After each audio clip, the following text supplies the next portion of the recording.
যারা কবরবাসী হয়ে গেছেন প্রত্যেকের কবর আযাব মাফ করে দাও। আল্লাহ তাআলা অ্যাডভোকেট হাসান ভাইয়ের পরিবার অসুস্থ, শেফায়ে আজলা দান করে দাও।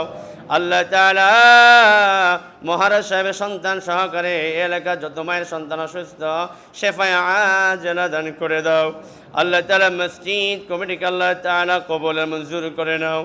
যুবক ভাইদেরকে আল্লাহ নামাজি দিনদারে মুত্তাকি হিসেবে কবুল আর মঞ্জুর করে নাও। রব্বুল আলামিন, দীর্ঘ যুগ এখানে খেদমতে তুমি আমাকে রেখেছো, আমার জীবনের ভুল ত্রুটিগুলো তুমি মাফ করে দাও।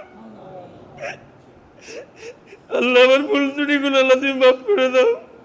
আমার খেদমত আদাতের জরিয়া হিসেবে কবুল করে নাও। যে মুসলিরা আল্লাহ তাআলা আমাকে অনেক বেশি ভালোবাসে, প্রত্যেকটি মুসল্লিকে আল্লাহ কবুল আর মঞ্জুর করে নাও। প্রত্যেকটি মুসল্লির জীবনে গুনাহ রাশি মাফ করে দাও।